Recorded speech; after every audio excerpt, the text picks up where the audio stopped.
welcome to another episode of the GSMC Wrestling Laureate Podcast brought to you by the GSMC Sports Network. I'm your host, Eric Rodriguez, here every Monday through Friday. Once when, we don't have technical difficulties. We talk about professional wrestling here on the GSMC Sports Network, from WWE, the AEW, the TNA, to the Ring of Honor, also New Japan Professional Wrestling, Stardom, the NWA, the GCW. If it makes major news headlines in terms of professional wrestling, we talk about it here on this show. So, it's been a while, guys. I got to be honest. It's, didn't go live on Tuesday, on Wednesday. Now we're here on Thursday. A lot to cover. Only got 5 segments. So going to try to squeeze in whatever I can. Going to talk about Monday Night Raw tonight. I know, it's been a couple of days, but we're going to cover that. We're also going to talk about some WWE NXT. We're going to review that. The first episode on the CW, very, very successful. Very, very successful in the key demographic age of 18 to 41. I think it is 41. They did really, really well.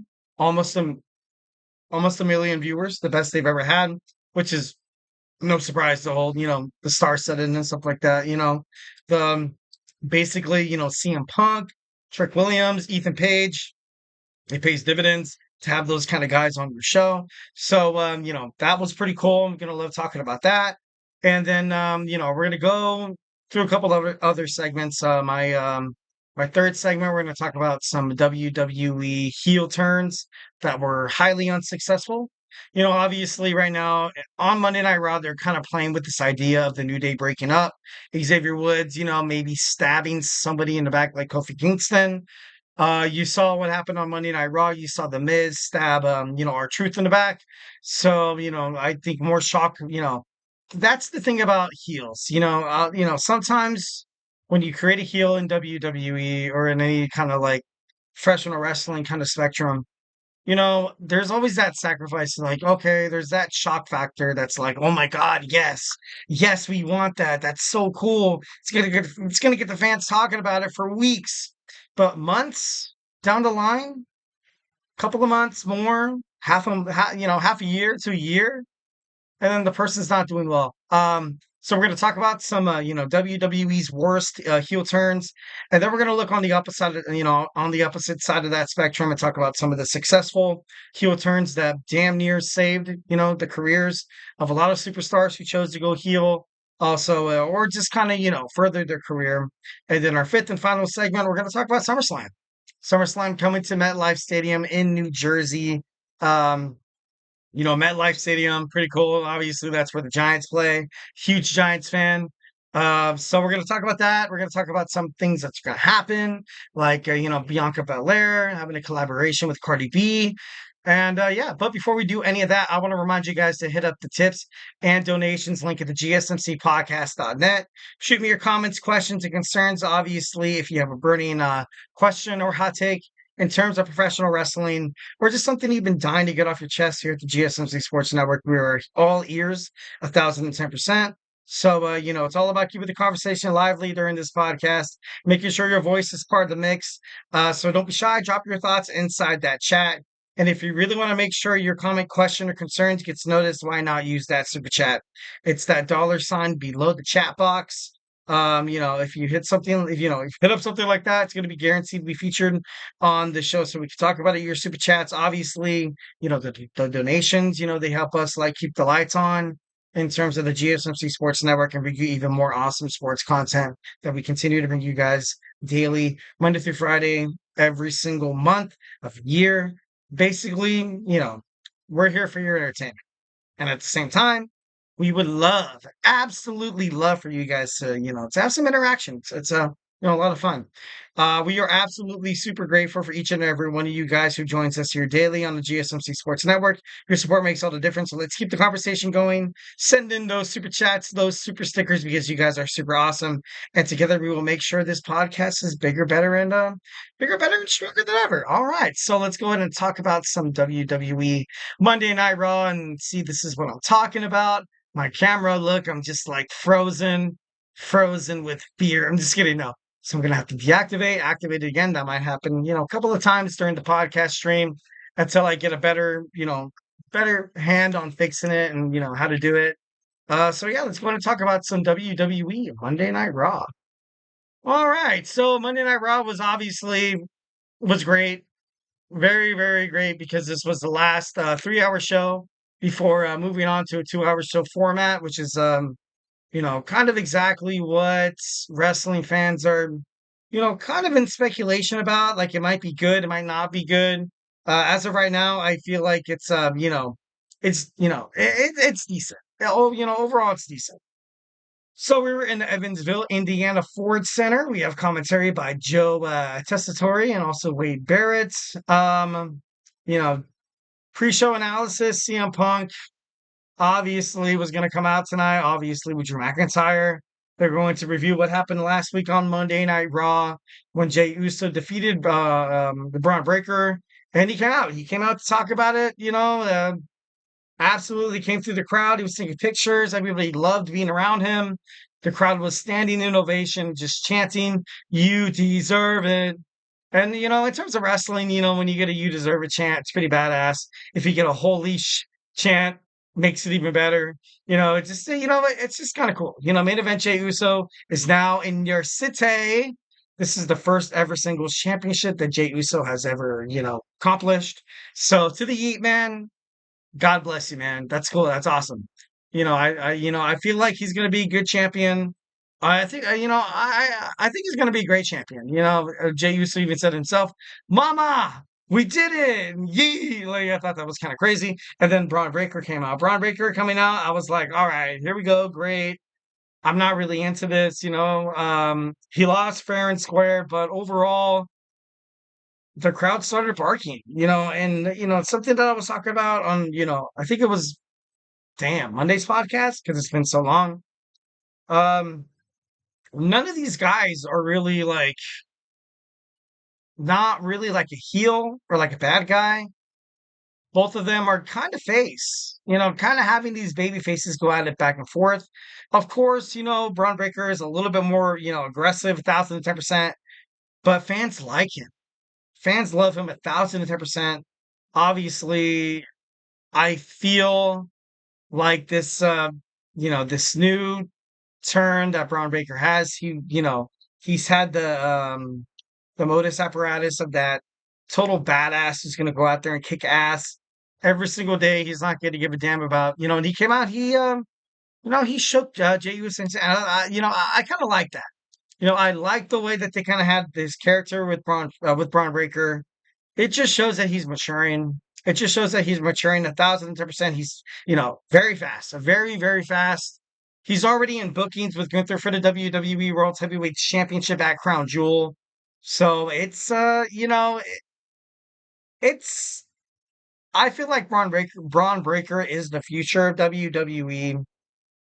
Um, and with Jey Uso winning I feel like he's a good Intercontinental Champion. And I'm not, trying to say that he's not main event, he's not main event Jey Uso. Um, it's just the fact that I see Braun Breaker more in that spot than him. And and I'm sorry. And that's just, my opinion, obviously 1,010%. If you have something different to say about it, obviously hit it up in the tips and donations link or the chat.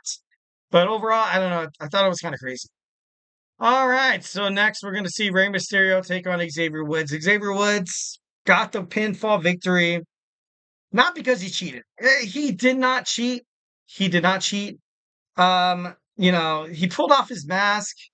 Nothing really to go about that. There's nothing you could do. But the ultimate opportunist person would do the same thing that Xavier Woods did. He got the roll up, got the 1, 2, 3, got back into victory column, which was desperate.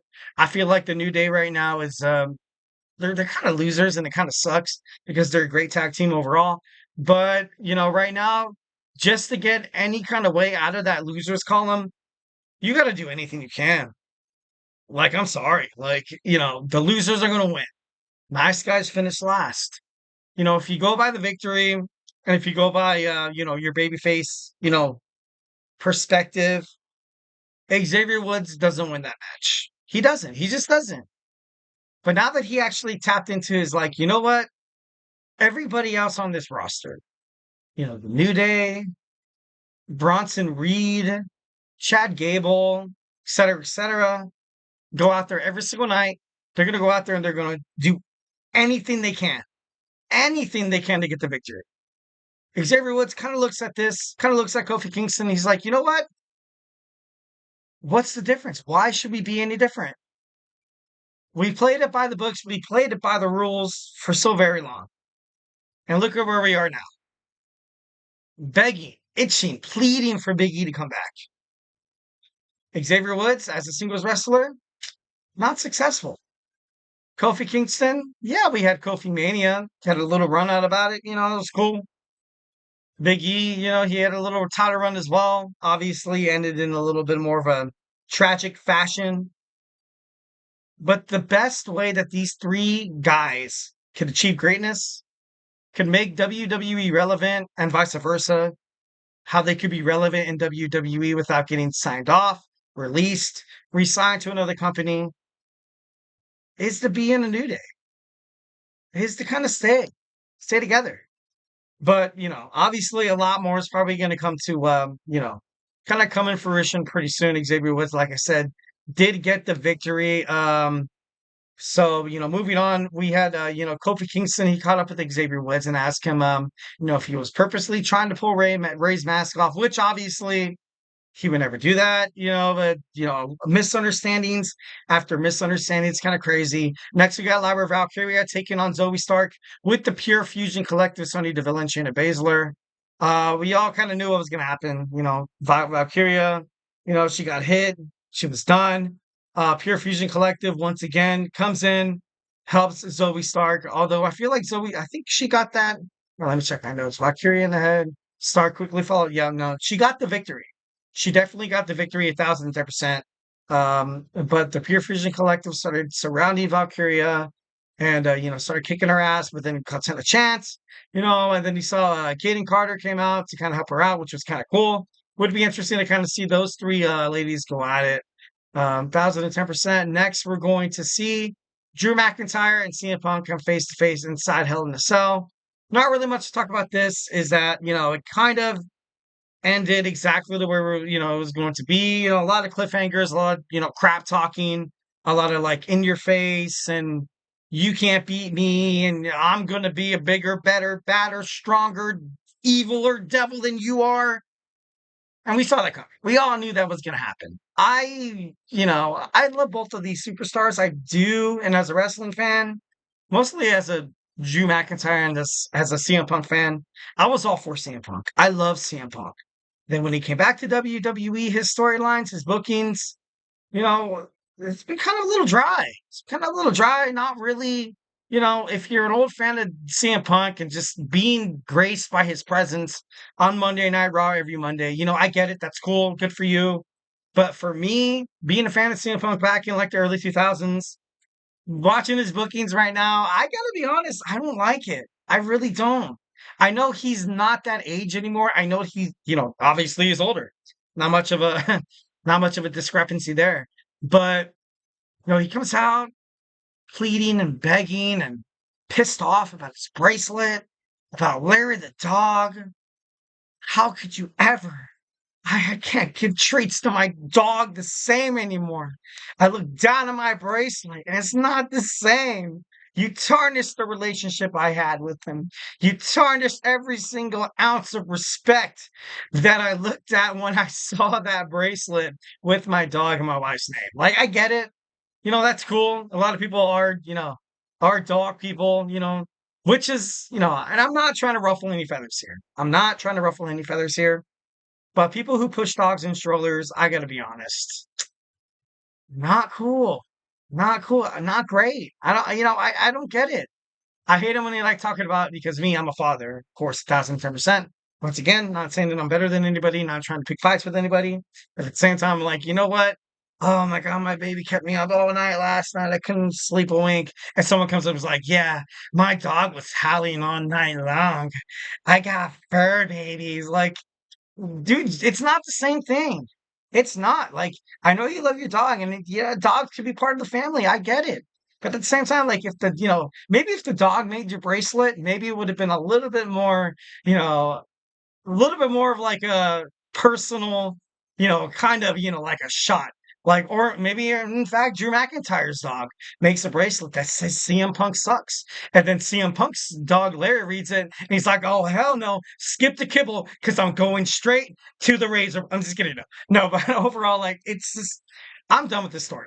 I'm done. Like, and as like I said, as a wrestling fan, I'm done. As a CM Punk fan, I'm like way over it. Like way over it. I'm done. I don't want to. I don't want to keep seeing this. All right, just kind of wrap this up quickly. We saw the Miz turn against, R-Truth, which was, honestly, I feel like that's, great. That's better for him. You saw the Judgment Day pick up the victory over the LWO, which was kind of pivotal for them. Rhea Ripley came out and she, was stalking Dirty Dom, and then once again, they, Damian Priest is a victim of the Judgment Day. What else? Damage Control seems to be on the rise. It seems like they're going to be the next contenders for the WWE Women's World Heavyweight Championship. Gunther finally accepts Sami Zayn's WWE World Heavyweight Championship challenge, which is what you thought was going to happen. Last man standing match, last monster standing match / monster. It was cool. That's with bigger superstars, I don't really expect too much. But overall, I thought it was great. Seth Rollins comes back. What's going to happen with him and his future bookings should be pretty interesting to kind of dive into further down the line. All right, guys. So hey, do not go anywhere. We talked about our WWE Monday Night Raw. Now we're going to talk about some WWE NXT. Once again, like I said, I haven't recorded live since Tuesday, Wednesday, and now we're here on Thursday. We're going to talk about some WWE NXT, the first episode on the CW. So hey, grab your favorite snack, grab your favorite ice cold beverage, maybe a stick of gum, maybe some Sour Patch Kids. Oh, I love Sour Patch Kids. But hey, stay tuned. I feel like I'm losing my mind. Is everybody in the world blind? Please, Lord, give me a sign, a sign. I feel like I'm losing my mind. Is everybody in the world blind? Please, Lord, give me a sign, a sign. I wanna be the greatest. Everybody on the fake shit. I look around and feel like everybody is the fakest. I make this every day and I'm impatient, hoping one day I blow up from the basement. Statement, the top is so vacant. I don't hear shit that I think is amazing. Waiting for my day when I'm playing sold out shows for 1,000 faces. Hey, give me that crown, get in my way and to be put down. It ain't your place, all this my town. If I want that shit, then I'll get it right now. I'm losing it, the noose it fits. I'm losing shit, a stupid myth. You choose to live or choose to dip. You choose to fight or lose your grip and lose a gift. I feel like I'm losing my mind. Is everybody in the world blind? Please, Lord, give me a sign, a sign. I feel like I'm losing my mind. Is everybody in the world blind?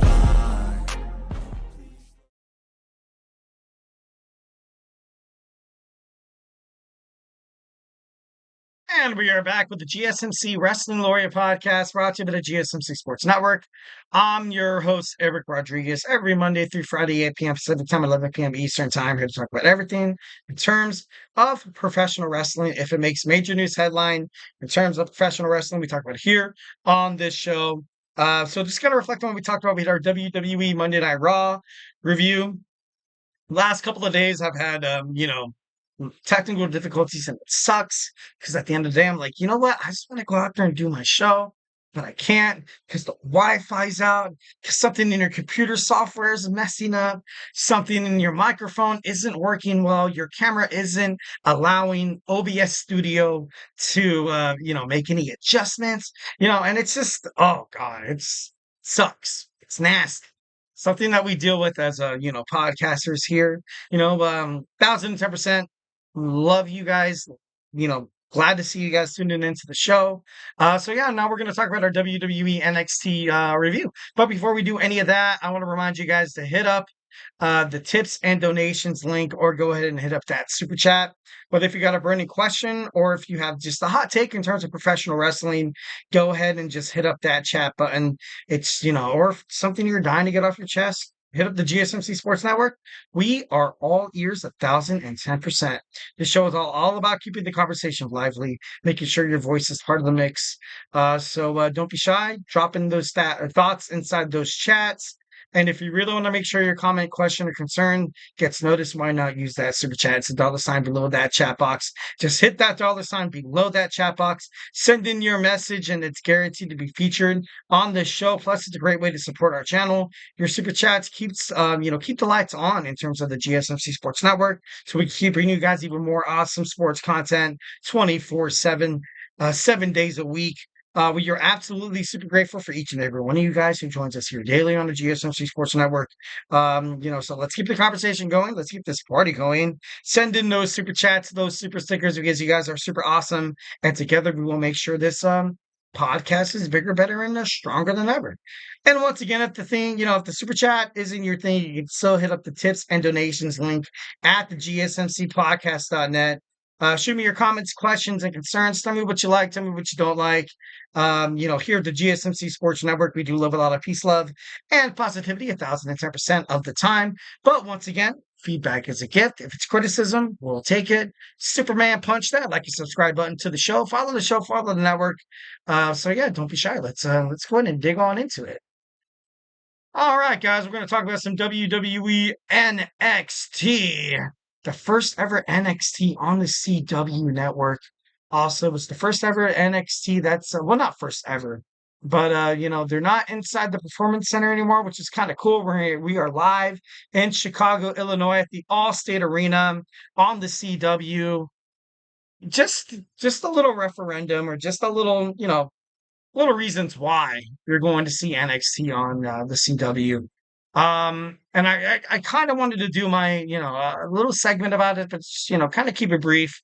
During an episode of an NWA Power, I guess there was a hot spot where one of the wrestlers who did a spot where he was doing, illegal substances. I'm not going to say what it is, but it rhymes with Kurt Cobain.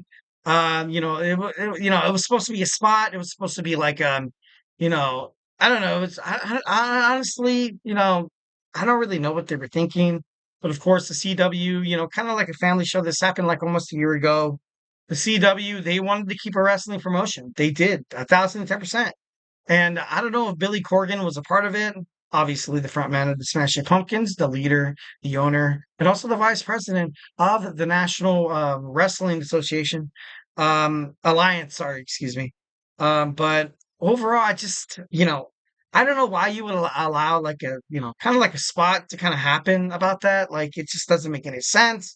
Obviously, that kind of, if I was a CW, if I was a representative or an executive, producer, I'd be like, yeah, we don't need people to see that. Like, we don't want to see people doing drugs, or we don't want to see people doing, crazy things, snorting illegal substances in the crowd with people, so, dude, it's going to cut our losses. No, we're just going to cut our losses. We're going to bail.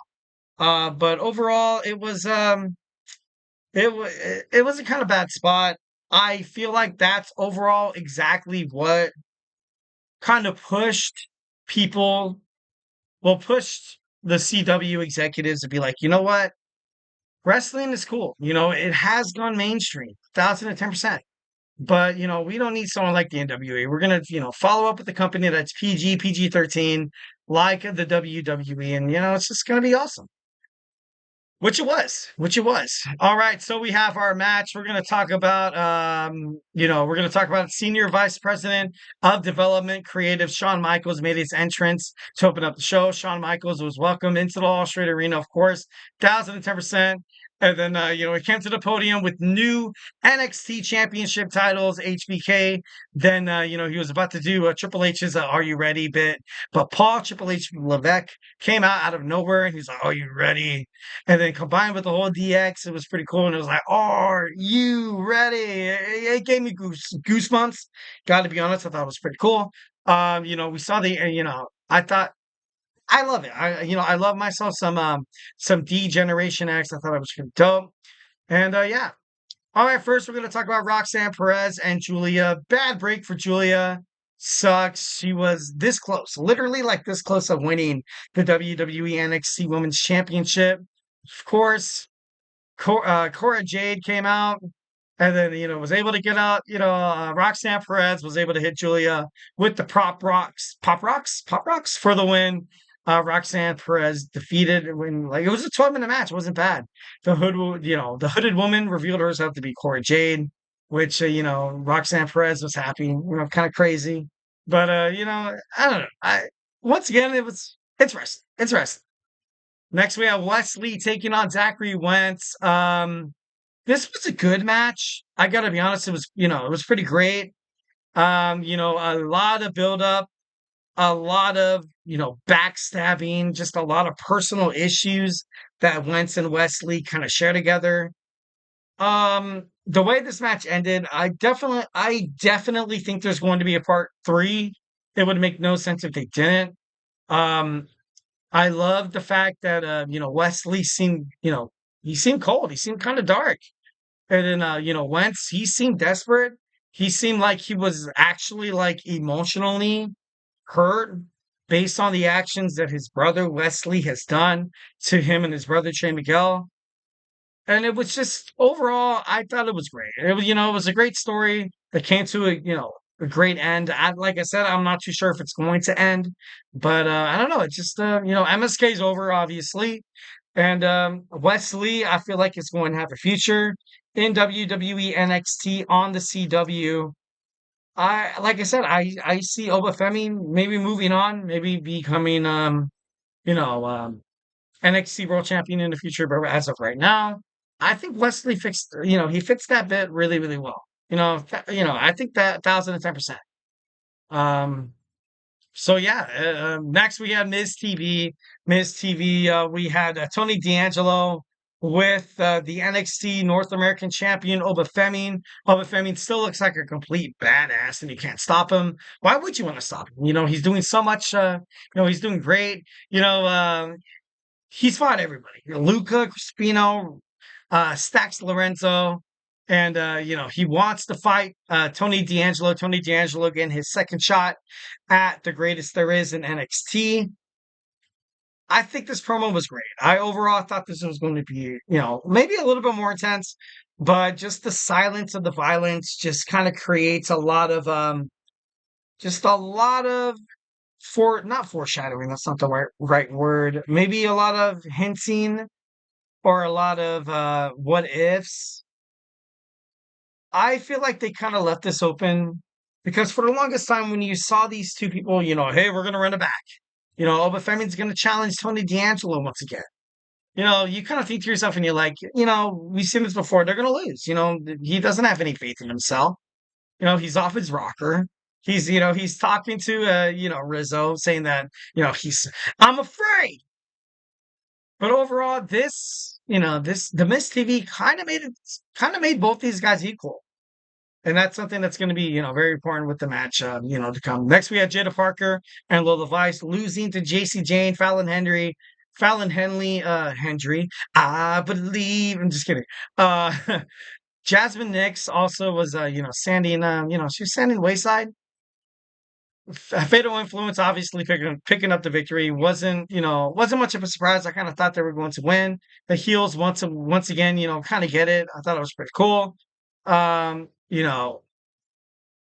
ultimately feel like this whole Fatal Attraction thing is I I kind of compare it to like a bootleg version of what's happening on Raw with the Pure Fusion Collective. When you have three badass women superstars, creating a faction to kind of let's make a difference in the world. Let's be the best that NXT has to offer. But then lately, it really hasn't come in fruition. But like I said, hope it, in the future it does. Yeah. Next we have All Ego Ethan Page taking on Trick Williams for that NXT World Heavyweight Championship. All in all, kind of great. It was a great match. Great refereeing. Kind of created a lot of drama between All Ego Ethan Page and CM Punk, the voice of the voicelesses. Uh, this was definitely a great way to ultimately kind of show that NXT's going to be taken seriously on the CW. You have two, Trick Williams. Oh my God, people were going nuts, absolutely nuts, 1,010% for Trick. And once again, I couldn't be more happier for him. I definitely think he deserves it, 1,010%. And also we saw like a promo between Nathan Frazier, also Axiom, talking about the A-Town Down Under, their match next week. Their match next week on NXT. All right. So yeah, definitely love that that my picture did that again while I was speaking to all you guys. Oh my God. Oh my God. Okay, there we go. All right. So now we're gonna talk about some WWE heels that never really worked out. We got a chat from my man Little Fettuccine 68. Does NXT have enough superstar power, or are we going to be seeing more main roster superstars on NXT? I I agree. I think we're going to see a lot. Well, I kind of, at the same time, and for the sake of NXT to kind of once again, kind of stand on its own, I don't want to see them pick up any stars from Raw or SmackDown. Pete Dunne, obviously I get it. Maybe mid-card superstars, maybe some tag teams, women tag teams. I think that's great. I think that could work at 1,010%. But at the same time, when people come in to see NXT, well, when people come in and tune into like a wrestling event, and if WWE is committed to this brand split between Raw and SmackDown, and then lingering down under, you have WWE NXT, you kind of owe it to the fans not to kind of, collaborate too much. I think NXT would be more successful collaborating with TNA as opposed to Monday Night Raw or Friday Night SmackDown. But of course, that's my opinion, 1,010%. Love to hear some feedback in the comments section. But yeah, let's go and talk about our next segment. All right, like I said, Xavier Woods kind of teetering on maybe becoming a heel. My worst fear, 1,010%. I feel like 1,010%. I feel like there's going to be some dividends, and we're gonna jump on into it when we come back. So hey, do not go anywhere. Looking for your daily fix of sports talk without having to pay for it? GSMC Sports Network is available on YouTube. Just search GSMC Sports Network. Get your fix of daily sports talk shows on YouTube, absolutely free. NFL, college football, NBA, MLB, MMA, UFC, fantasy football, and so much more. GSMC Sports Network has shows running all day long, with new sports shows starting every 2 hours. Just like on your favorite cable sports channel, except GSMC Sports Network is absolutely free. Just search GSMC Sports Network on YouTube to catch one of your new favorite shows, like the GSMC College Football Podcast, Chip Shot Football Podcast, Hoops and Heels Women's Sports Podcast, GSMC Basketball Podcast, and so many more. Check it out for yourself. GSMC Sports Network, now available on YouTube absolutely free. Search GSMC Sports Network on YouTube right now.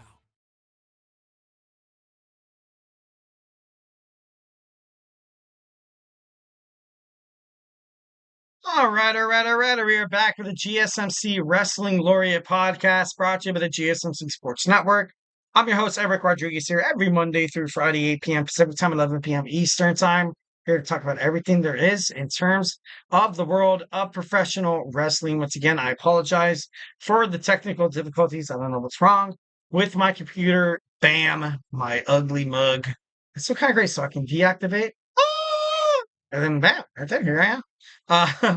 A couple of chats. Who's leaving Raw, Drew McIntyre or Punk? At this point, I gotta believe CM Punk's gonna leave. He had that special guest referee spot on WWE NXT. I've been kind of, I did a show and I don't want to be like, oh, I'm the smartest wrestling fan in the world, because wrestling fandom is all about entertainment. So like, once again, it's like, oh, the predictions, I'm like this wrestling guru, and I'm not trying to do any of that. But a couple of months ago, I did a segment. A lot of NXT stars have learned under what CM Punk has taught. Also, CM Punk feels very, very, very comfortable in NXT. NXT's more of a you know, not like a broader or like a niche kind of audience, but you can have a show at your hometown, Chicago, Illinois, probably like 6 to 10 times a year. Other than that, you're still doing shows at the Performance Center. CM Punk's a family man. His family, like his dog, his beautiful dog Larry, uh, and wife, AJ Lee. I do feel like the best thing for CM Punk to do is for him to wind up on WWE NXT because it's going to do so much good for the brand.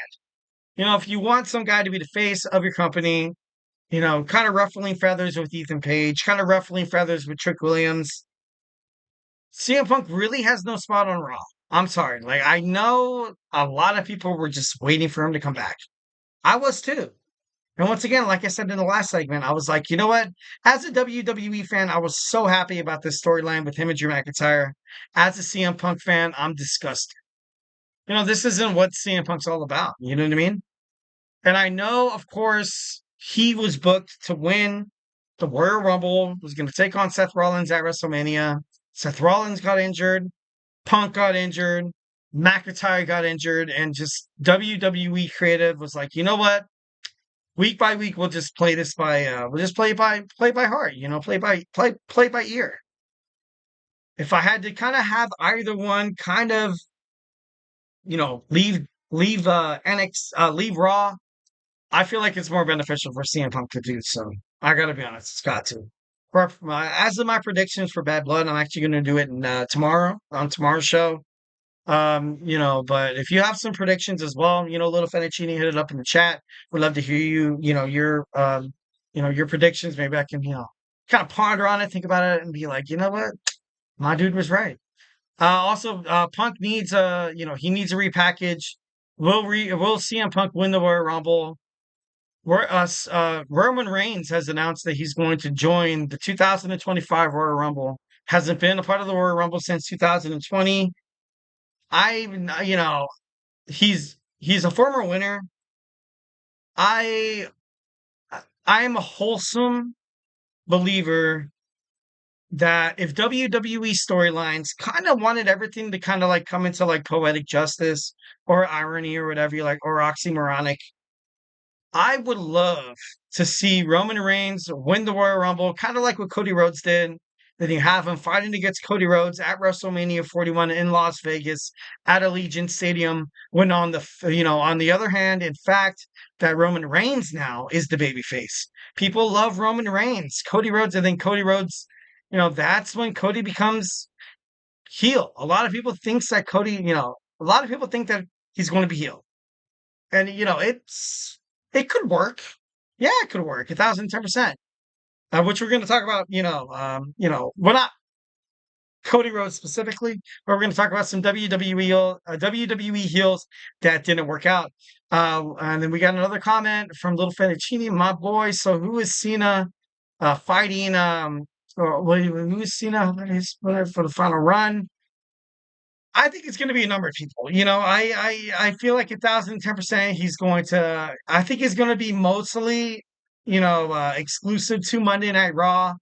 WWE, Netflix. Well, when they moved to Netflix wanted the whole Cody Rhodes and Roman Reigns, basically everything that was happening on SmackDown to happen on Monday Night Raw, but WWE told them no. Basically, after they promised, which was kind of dirty. But then again, like at the same time, like WWE, for the sake of making sure the storyline stays relevant, stays basically like it makes sense. They're like, you know what? Okay, well, we will put Roman Reigns and The Rock on Netflix once when we kind of get things figured out after WrestleMania 41. So his opponent, as of John Cena's opponent, I would like to see him go one-on-one, mano a mano with Dominic Mysterio. I'm just kidding. No, that would be awful. That would be pretty damn awful. I don't think he's going to get another championship run. I would kind of hate it if he did so. But it's open. It's open 1,010% with this whole John Cena, last minute, 6-month retirement tour. So, I'm excited to watch it. John Cena wasn't really my cup of tea for the longest time, but overall, now he's good. All right, before we jump on into our next segment, make sure you guys hit up those super chats, those super stickers, because you guys are super awesome. We got my boy Emran's GSMC Soccer podcast starting in about like 41 minutes. So yeah, let's go ahead and jump on into this, worst heels in WWE history. WWE's most terrible heels. Obviously, if you guys have a heel that turned that you did not like in terms of WWE, hit it up. But yeah, let's go and talk about my heels that didn't work out. Daniel Bryan, I didn't love the way how he turned into this this whole guy like talking about the environment, belittling fans, fickle. You're so fickle right now. I didn't get it. I didn't think it was, I didn't think it was what WWE needed at the moment. Obviously, the only thing that's really, something to be proud of is the fact that he kind of helped Kofi Mania get started to the point where, the fans were, they were highly invested into Kofi Kingston because it's as a wrestling fan, it's hard to bet against Bryan Danielson or Daniel Bryan because he's so likable. Fans loved him. So Daniel Bryan thought to himself, he's like, you know what? I have to make myself look disgusting. I have to make myself look, basically like, I want to kill the fans, go out there and just, ugh. So it was good in terms of what Daniel Bryan did, but the whole heel turn, I didn't like it. With Eric Rowan too, I didn't think it was the kind of like the best way to go. Next, we got Tucker. Tucker for Heavy Machinery back in 2020. Otis won the Money in the Bank. Then he had a match with The Miz. Ultimately, Tucker was the reason why Otis did not win that match. It was ultimately the reason why he lost his Money in the Bank briefcase. And I get it. I get it 1,010%. But overall, these guys never fought. Usually when you have a rivalry, usually when you have a heel, especially in terms of the tag team division, you kind of have that guy go against his former tag team partner. But Tucker and Otis never fought. And that's crazy. That's wild. Because you basically sacrificed Heavy Machinery. You had this Money in the Bank, stench on the back of your neck that was like, oh, let's switch things up and let Otis win the Money in the Bank. I still, to this day, kind of think that it's a little problematic. I still, to this day, kind of think that Otis wasn't supposed to win that Money in the Bank briefcase because it literally just fell into his hands. But this whole, heel, Tucker going heel just didn't really make sense. Got another chat right here from my boy, Little Fettuccine 68, Naya, Cody, Roman, disqualifications, win, interfere, Liv Morgan, and, Finn Balor and Drew McIntyre. Oh, no. Oh, my God. Okay, here we go. Oh, this is predictions. Okay. All right. Predictions. Cody will win. God interfere. Ooh, that should be interesting. Liv Morgan wins. Finn Balor. That Finn Balor winning would be, kind of interesting. I would love to see that. I feel like Finn Balor does deserve a little bit more attention, especially after this whole, Judgment Day thing. I kind of hated him as a sidekick. Drew McIntyre, yes. I feel like, and I don't know if this is going to happen, but I feel like Drew McIntyre should win. Like Drew McIntyre, he's the face of WWE when he was doing it during the pandemic. He was so good. He put on good matches. The fans were behind him. CM Punk, like, I get this nostalgic feeling. Like, I get it. Like, but at the same time, you have to promote your young superstars. If you want to just go all out and be like, oh, CM Punk, yes, take everything. You're essentially becoming what WCW did, and exactly that's how WCW died. So, I'm not too sure if that's the direction they're going. But moving on. Nikki ASH, her her heel turn was pointless. She turned against, Alexa Bliss, and she was supposed to be this superhero, but at the end of the day, she ended up being like a bad superhero, kind of like when you saw Hurricane stand in the back. There's a hurricane coming through, and then you saw him turn into like Gregory Helms, and that's how. I don't know. I just feel like her heel turn wasn't really the best. Thought it was kind of stupid. But yeah. Next we have Mick Foley. Mick Foley, he turned heel during his feud with Edge. And then with the whole Edge and Lita kind of thing, he was very, the storyline, he was very impressed that Edge was basically kicking his ass. And, he was kind of doing this at the end of his career. Usually, when stars or legends kind of do this at the end of their career, people kind of cheer for them anyway. So, you kind of have Mick Foley as one of the worst heels. Next, we have Michael Cole. Michael Cole, his obnoxious views, talking on the mic, he was disgusting. He was disgusting to hear. But the thing that made him break character, the thing that kind of ended this whole Michael Cole thing was once when Jerry the King Lawler on live air had a heart attack. And maybe he had an epiphany. Maybe WWE creative had an epiphany and they're like, you know what? Michael Cole is kind of better of what we're trying to portray him on screen here because him as a heel, like loving the Miz, I get it. But at the same time, I was like, Michael Cole as an announcer was so much loved as a babyface. For the longest time, he was so loved. And even back in the day, you had Jim Ross trying to go heel. And, it didn't really work out. When announcers get involved with the storylines, it sucks. When, WWE chairmen, like general managers, like you saw with Eric Bischoff, Stephanie McMahon, Kurt Angle, it sucks. What Adam Pearce and Nick Aldis are doing right now, it's perfect. Absolutely perfect. You don't have to associate yourself with any storyline that's happening on the screen. But once again, rapidly running out of time. I hate it. Next we have Dean Ambrose. He was he was this moral compass. I have to fix what is wrong with the WWE. Turns out that's the reason why he left WWE.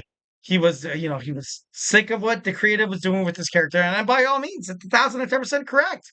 When this happened, I was like, all right.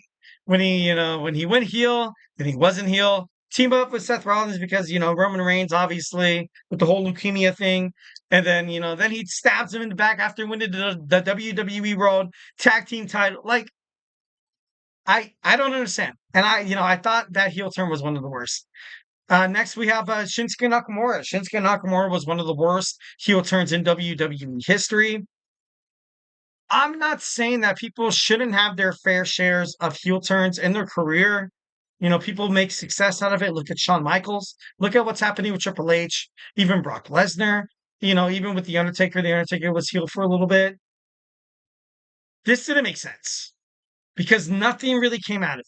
All you got was a punk, disrespectful guy who was gonna and he kicked multiple superstars in the testicles multiple times, and that was his thing. And it was like, oh, bam! Guess what? I'm heel, yeah! And after that, Shinsuke Nakamura's career never really bounced back, and it sucks because the way he won the Royal Rumble, and then he turned it, then he low blowed AJ. I thought it was one of the worst heel turns I've ever seen in my life as a professional wrestling fan. And next we have Tommaso Ciampa. Once again, much like Shinsuke Nakamura and Nikki ASH, this heel turn did nothing except the shock factor. Shock factors are cool, but at the end of 3 to 6 months, maybe even a year, if it doesn't make sense, don't do it. Don't break up a tag team for that. Like what I hope that, they're not doing, with the New Day. But Tommaso Ciampa and Johnny Gargano with DIY, they were great together. Moved out to the main, didn't work out with the main roster. Forced to, go up against each other. Bam. Tommaso Ciampa turns his back.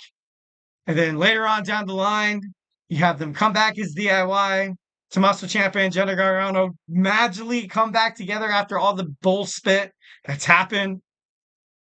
They finally won the WWE World Tag Team titles.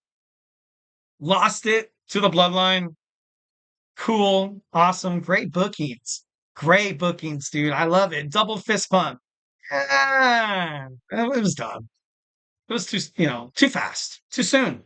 1,010%. Tommaso Ciampa and Johnny Gargano are way more talented. And if you want to put WWE Tag Team Division on the spot, you would have kept the titles on them. No one wants to see a constantly botching Tungaloa. No one wants to see a guy who can't even handle a promo Tamatunga on the mic holding the tag team titles.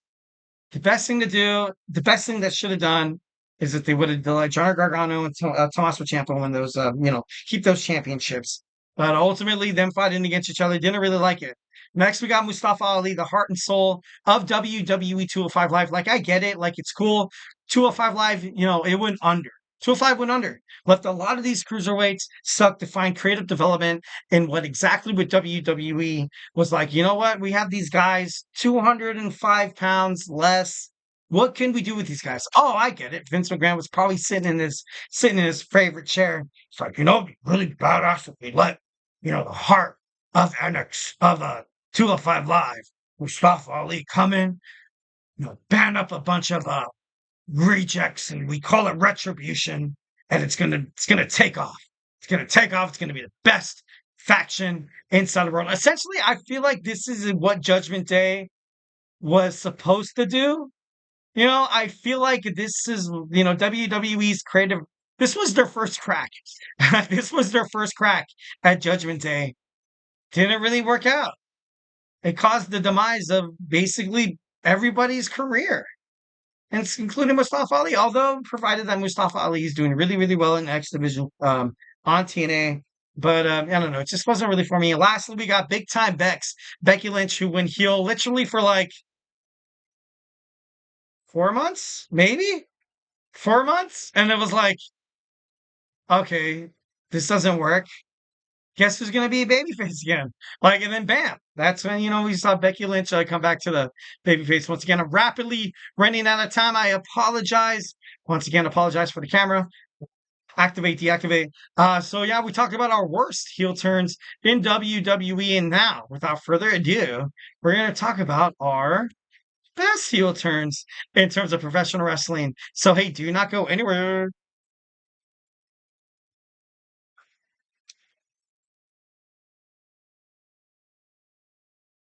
For the best and latest podcasts available anywhere, go to the podcast app on your cell phone and type in GSMC to access free content-rich podcasts on health and wellness, book reviews, sports, entertainment, relationships, social media, movies, technology, finance, and even weird news. Subscribe and download the GSMC Podcast Network's family of shows, available everywhere podcasts are found.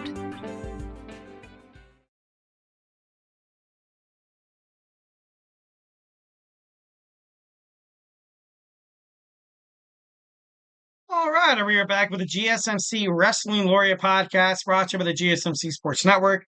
I'm your host, Eric Rodriguez, here every Monday through Friday, 8 p.m. Pacific Time, 11 p.m. Eastern Time on the GSMC Sports Network. Here to talk about everything in terms of professional wrestling. Just kind of reflect on what we talked about right quick. We had our WWE Monday Night Raw review. We had our WWE NXT talk. We also talked about some worst heel turns in WWE history. And now, without further ado, we're going to talk about some of the greatest heel turns in in WWE. Just kind of address some questions real quick. We got once again my man, Little Fettuccine 68. Judgment Day needs to look strong. Yeah, they do. Not really much to get into this about this, but ever since you saw Damian Priest and Rhea Ripley leave Judgment Day, they have no identity. Are they going to go out just as quote unquote street trash? Are they going to be like rascals that are constantly just causing a muck in WWE? Did Judgment Day turn into the new Retribution? Retribution was supposed to kind of mimic how Judgment Day was. Didn't really work with someone as a superstar caliber as Mustafa Ali. And now you have Finn Balor. Finn Balor is supposed to be the leader of the Judgment Day. As of right now, it's not working. And I got to be honest, and it's kind of sad to say, I don't think the Judgment Day is ever going to look strong. You know, I was kind of flirting around with storylines like maybe Bronson Reed joins to be Finn Balor's new muscle. That could possibly be it. But overall, I just don't see the Judgment Day moving forward from this. Like, I just don't. I feel like with better bookings, it could have been better. But as of right now, I don't really see them having a future. Drew McIntyre beats CM Punk and moves to NXT or SmackDown. I could, you know, that could work. But Drew McIntyre on Raw right now, it seems like he fits. It seems like he doesn't fit. And see, that's the problem with creative development right now that I feel like that this Drew McIntyre, CM Punk fighting over some stupid bracelet is causing. But overall, I can see that. I could see the Drew McIntyre making an impact anywhere he goes. In terms of superstar status with SmackDown and Raw, you have Roman Reigns, Cody Rhodes, Randy Orton. I would honestly say CM Punk, Kevin Owens are under. They're under Drew McIntyre. They're under him. That's just it. 1,010%. But I don't know. It should be interesting. Should be, got to move on. We got my boy Emirates podcast coming up. And, once again, I'm always late. So, yeah, let's go ahead and, let's go ahead and talk about some of this stuff right here. All right. Once again, obviously be patient with my camera. Gonna go ahead and bam, bam, bam. And, all right. Yeah. So you get to move my face back and forth. No, you guys love that. All right. So let's go and talk about some of the best heels in WWE history. Shawn Michaels. Not really much to say about this. The Heartbreak Kid, Shawn Michaels, once again, this saved his career. Turning his back on Marty Jannetty of the Midnight Rockers and, at the Barbershop Quartet, skit, which was pretty badass, was kind of funny.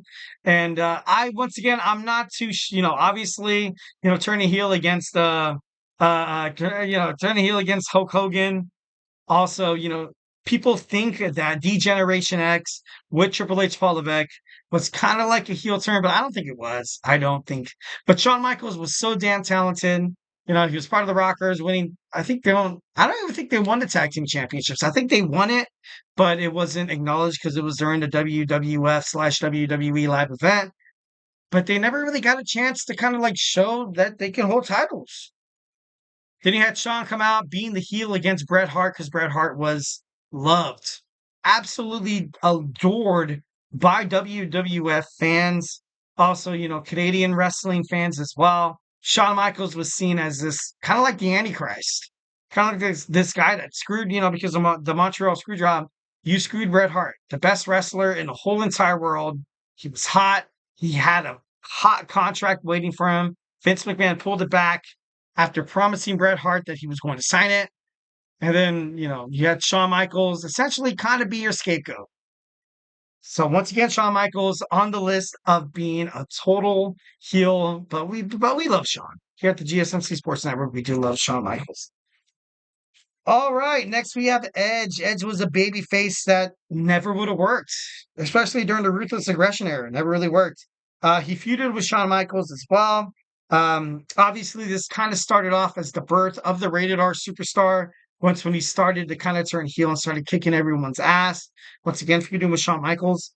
But Edge never had a future with WWE until they kind of tried this new, this new suit. I was like, you know what? Let's make him heel. Let's see what happens. You know what I mean? You had Christian leaving, Christian Cage left, and then Edge was kind of just left on his own. He didn't really have any future bookings within the tag team division, nor he should have been, because if you have a great tag team like Edge and Christian, you don't really kind of try to, duplicate that or kind of run it back or anything like that or renovate it, so to speak. So the best thing for Edge to do in his career was just kind of a reboot. Be like, you know what? Let's have a new Edge, the Rated R Superstar. Bam. And then once again, lo and behold, born Edge. Next, we have Hollywood Hulk Hogan. People grew tired of the old red and yellow for Hulk Hogan. He turned heel at the Bash at the Beach pay-per-view, and then he formed the NWO, the greatest faction in professional wrestling history. Hollywood Hulk Hogan was edgier. He was, he ensured WCW's success during the Monday Night Wars. You got to believe that. You got to believe that. And it's kind of ironic. You know what I mean? After watching the Vince McMahon documentary, I think it was Dave Meltzer who said it, that WWF/WWE, the success of WrestleMania 1 would have never happened if it wasn't for Hulk Hogan. Would have never happened. And then now, then he moved to WCW, and then he was the reason why they kind of got on the spot, kind of got in the, in the mix in terms of professional wrestling, major media. And with this Hollywood Hulk Hogan, it was genius. It was genius. It was great. I'm kind of crazy, but ultimately I thought it was pretty badass. Next, we have JBL, John Bradshaw Layfield. He turned from a Ministry of Darkness to a stock exchange millionaire who pissed everybody off. I thought it was pretty cool. His successful title reigns obviously helped solidify his championships as well. So I love JBL. And when he came out, you kind of have this suave guy with his cabinet, Orlando Jordan, the Basham Brothers. It seemed like it all made sense. But at the end of the day, the Basham Brothers kind of fell off. Orlando Jordan never really worked out. And then there was Jillian Hall as well. And it's just, the best thing about it was JBL. And JBL, with Eddie Guerrero, with John Cena, a lot of great superstars like that. Feuding with John Bradshaw Layfield was pretty badass. I thought it was, exactly what he needed to kind of break out of his shell, teaming up with Farouk under the Ministry of Darkness of The Undertaker, and go out there and, kind of be his own singles wrestler kind of guy. And I thought WWE did a really good job, and I think it saved his career. Next, we have Bayley. Next, we do have Bayley, and I gotta be honest. This, with this decision, I was kind of like, I got a chat from my man Mike Lava, MKE. Hell yeah, Mike, my man. But for Bayley, tearing down the Bayley buddies, breaking the hearts of all the superstars, not superstars, but all the fans out there. You had that little girl crying. How could you, Bayley? How could you? How good did you turn into the role model? You know what I mean? Her and Sasha Banks kicked ass. Bayley turning heel. Bayley turning heel for me, I thought was the stupidest freaking thing in the world. Absolutely 1,010%. But that's just my opinion. The fans loved her as a babyface. And now that she is a babyface, but for her being a heel was, kind of like a Hulk Hogan. People got tired of the Bayley buddies, the flashy colors, her coming out like the Ultimate Warrior, dropping the elbow. People got tired of it. And, I'm tired of it. I want to see something different. So you can't really blame the WWE Universe for wanting something like that. They gave them, the role model, Bayley.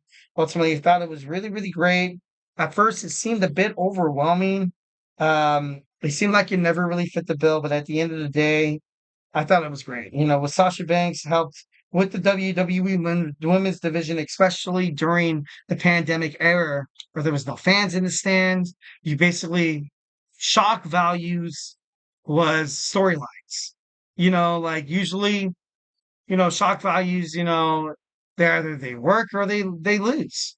And during the pandemic era, you saw WWE flirt with a lot of ideas that maybe never would have worked if there was a crowd in the audience. But this worked. Exactly what Bayley was, kind of meaning to do here. All right, next we have The Rock. The Rock, and once again, like I said, I'm running out of time. The Rock, the first heel turn when he joined the Nation of Domination. Obviously, The Rock, those Rudy Tootin', jabronis, those candy asses, and then the final boss. The Rock is just great wherever he is. He's just great wherever he is. So, definitely love him as a heel. Next, we have Roman Reigns. Roman Reigns turning heel saved his career in a nutshell. In a nutshell. If you look at, this is probably number one. Number one in superstars that really, they turn heel for the betterment of their character, because WWE essentially was kind of forced down the WWE Universe's throat. Everybody hated him. I've been to a bunch of live events where whenever Roman Reigns came out, it was just raining boos. Just, you suck. You suck. People didn't accept Roman Reigns, and he came back with this new persona at SummerSlam, beat the holy hell out of the Fiend, the Universal Champion, wreck everyone and leave. Turned into the Tribal Chief, turned into the greatest storylines in WWE history with the Bloodline. Roman Reigns turning heel was the best thing in the world, and even CM Punk kind of saw that. CM Punk said in an interview, he was like, you know what I want to see what I want to see Roman do. Once when, he's pandering to everybody to kind of, get their approval. The WWE Universe isn't stupid. Want to turn around and just flip off the audience. Just flip them off. Bam.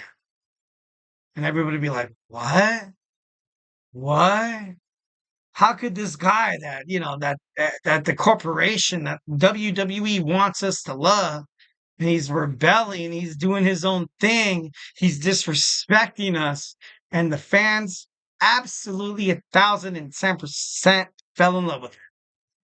They did. Now you see them chanting OTC on WWE SmackDown. It worked. And it was one of the best, if not the best, heel turns in WWE history. Of course, you got to mention Seth Rollins. Seth Rollins joining the Authority, turning his back, throwing the steel chair in Roman Reigns' back, and Dean Ambrose. And it was just, it was one of the most heartbreaking moments in WWE history. But at the same time, it was something that propelled Seth Rollins' career for superstar. Couple of WWE title runs, that legendary cash in at WrestleMania, Michael Cole screaming, Seth Rollins wants the title, Seth Rollins wants that's what that's what wrestling's all about. And see, even me as a wrestling fan, I'm not even watching it and I'm getting excited. One of the best heel turns in terms of WWE, 1,010%. Kurt Angle had to mention Kurt Angle. Obviously, once when he got his hair cut, he was the Olympic gold medalist drinking some hardcore straight milk. You know what I mean? And then he came back. I think he came back from an injury. Don't quote me on that. He came back. He just had this killer instinct for a straight 4 to 5 years on the WWE roster, especially during that match with Shawn Michaels at WrestleMania 22. He was the best damn wrestler there ever was. He was the best. And that's the reason why he kind of looked at WWE and he was like, you know what? I want this. I want that. I'm dealing with all these injuries. You want me to fight in these live events? You want me to perform 5 or 6 times a week? Guess what? Not going to happen. And if you're going to lowball me money, I don't want any part of that. So he's like, you know what? Guess what? See, I'm going to TNA. It was great for TNA. TNA flourished under, Kurt Angle. Kurt Angle, there's Jay Lethal. Also, Christopher Daniels, Samoa Joe, Sting, AJ Styles, Chris Sabin.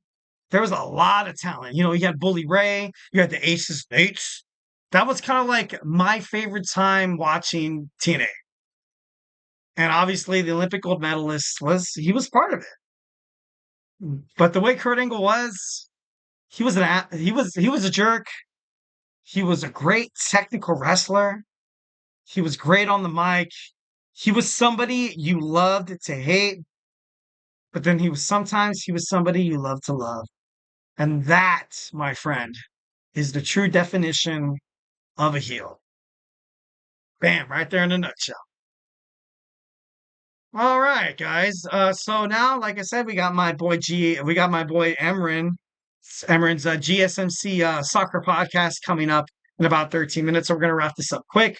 Our 5th and final segment, and I hate it. Sorry, apologize for the camera once again. Gonna figure that out. So yeah, we're gonna talk about a 5th and final segment. We're gonna talk about some WWE SummerSlam 2025 inside New York City. So hey, grab your favorite snack, grab your favorite ice cold beverage, and join me here in about 25 seconds.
All right, all right, all right. Welcome back to the GSMC Wrestling Laureate Podcast, brought to you by the GSMC Sports Network. I'm your host, Eric Rodriguez, here every Monday through Friday, 8 p.m. Pacific Time, 11 p.m. Eastern Time, here to talk about everything in terms of professional wrestling, all the action inside and outside of the ring, backstage news, drama, superstar inactivity statuses, injury updates, also contract negotiations, extensions, signings, perhaps from promotions from WWE to the NWA to TNA, Ring of Honor, you name it. That makes major news headlines in terms of professional wrestling. We talk about it here on the show. So, yeah, just kind of reflect on what we talked about right quick. We had our WWE Monday Night Raw review. We had our WWE NXT talk. We also talked about some of the greatest, some of the worst heel turns in WWE history. Then we talked about some of the best in, wrestling history. And now, without further ado, we have about 9 minutes to wrap this up. We have our WWE SummerSlam 2025 in New York, going to be at MetLife Stadium. So now we're going to talk about that. Before, we're going to fix this camera issue real quick. Nope, that's not going to do it. Activate, deactivate, and then it seems like that's kind of that kind of does the trick there. All right, so we're going to talk about some SummerSlam. You want to do that? Awesome. Kind of love that. All right, guys. So we're going to talk about some WWE SummerSlam in 2025 next year, taking obviously being live in New York City at MetLife Stadium. New York is next to Las Vegas is definitely a place where a lot of tourists go. 1,010%. They go. They have fun. They have a good time. Entertainment capital of the world. SummerSlam is increasingly becoming popular. It's the second best event as opposed to like places like events happening in New York City. In terms of like WrestleMania that happened in MetLife Stadium not too long ago. It's going to happen October 2nd and 3rd. Like I said, MetLife Stadium for the first time. It's going to be a two-nighter. A lot of people kind of, were speculating on exactly what entails for a two-night WWE SummerSlam event. It's going to be exactly like WrestleMania, and a lot of people think in the wrestling media, I've talked to some who believe that this is kind of WWE's way of leaving WrestleMania and going, like across seas, going across the Atlantic. You have, England. You can also do Saudi Arabia, Scotland, Australia. A lot of people think that WrestleMania is going to go global, which by all means should be that way. But once when WrestleMania, when it happened in Philadelphia, when it's going to happen in Las Vegas, it just generates so much economic growth that it can't be ignored. And a lot of wrestling fans are going to be like, you know what? Like, I can afford tickets to WrestleMania. I can afford airfare to like, if I live in California, I can afford an airfare to like a 3-hour flight to Philadelphia, but I can't afford like a 16-hour flight to Saudi Arabia. Like, you know what I mean? Like a lot of people, and also, I don't know the whole thing with inflation, whose value of a dollar is more. But at the end of the day, like, yeah, I want to go, vacation, but at the same time, I don't want to like get into debt. Like, you know what I mean? Like, I have to go all the way to Jeddah, Saudi Arabia to watch my favorite WrestleMania. Like, something about WrestleMania is just so appealing, which it should be to the naked eye. Like, that's the reason why cities like Indianapolis are scratching and clawing their way to host WrestleMania because it does so much good for economic growth. So 1,010%, SummerSlam becoming a two-night event, I feel like is foreshadowing them to eventually move WrestleMania outside of the United States. All right, next we have WWE's Bianca Belair is set to collaborate with Cardi B. Cardi B had this to say, and I quote, "Here's to the streets and to my girl, Bianca Belair. SummerSlam, 2 nights, MetLife Stadium." So something's going to happen, between these two. Like, Cardi B, like, she's cool and all, you know what I mean? Like, and then, with Sexy Red on NXT, you have a lot of what's happening with pop culture joining what WWE is ultimately trying to do with their product is, first and foremost, attract a new audience. And second of all, just to kind of cutting edge, seem fresh. And that shouldn't really ring a bell in terms of any WWE/WWF fans, because literally, if you're watching the Vince McMahon, documentary, that's exactly what they did to bring in new wrestling ventures inside, the 80s, the 90s. You had, Andy Warhol, and you had Bob Costas. You had all these, you had Pamela Anderson, Muhammad Ali. You had a lot of these Cyndi Lauper. You had a lot of pop culture icons being a part of what WWE was/WWF. So it's not really a surprise that they're, Triple H, Paul Levesque is like, you know what? Let's just run it back. Let's run it back. Like, you know what I mean? Like, imagine if WWE got Taylor Swift on WrestleMania. Oh my God, it would be like a national phenomenon. But Cardi B, you won't say Cardi B. She's great. She's talented. She's an amazing singer. She's an amazing artist. Singer, songwriter. I think she's a promoter. I'm not too sure. But I like this for WWE. I do 1,010%. Bianca Belair, she's one more step closer to being the WWE Women's Champion. But I don't know. It just seems kind of crazy.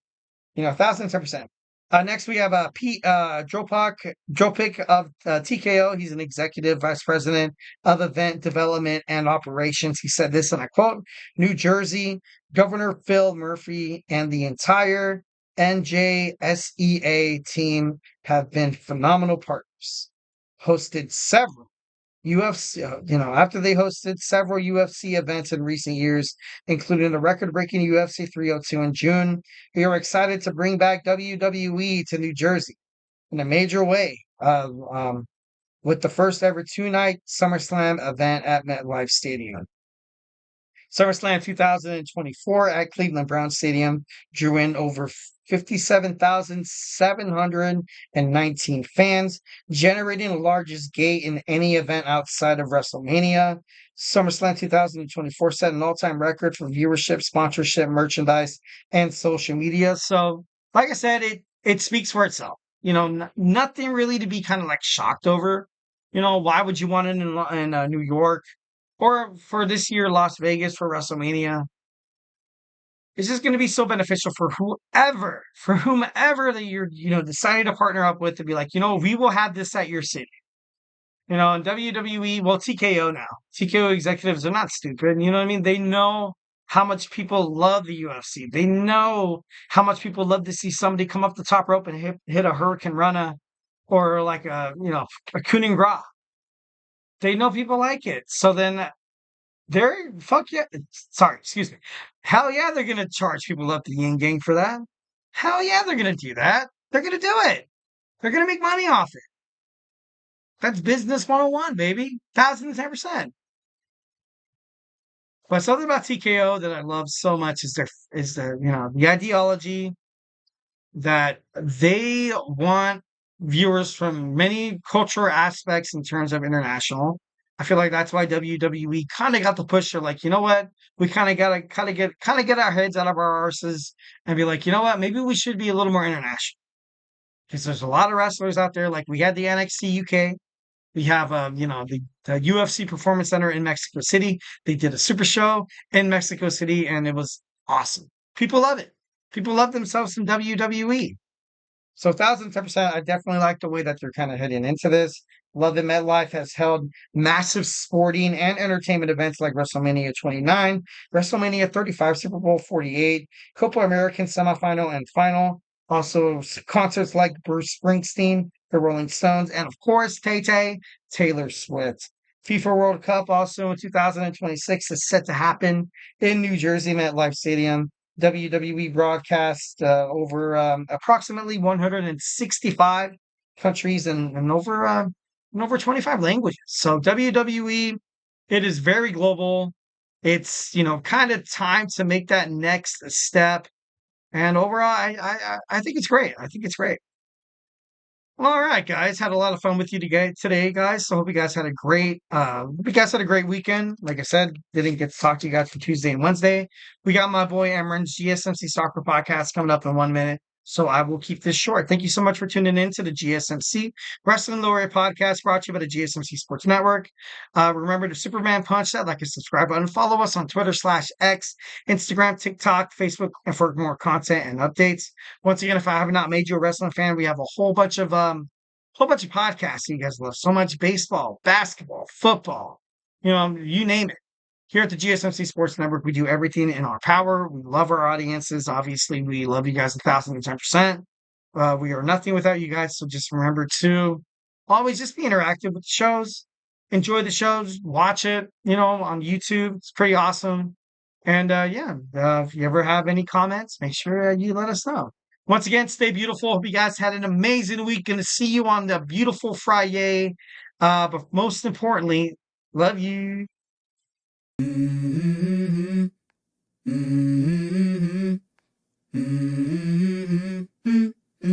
Let's go. I wake up to a little bit of drool on my pillow, feel like it's gonna be a bad day. Yeah, I'm tired of shit and the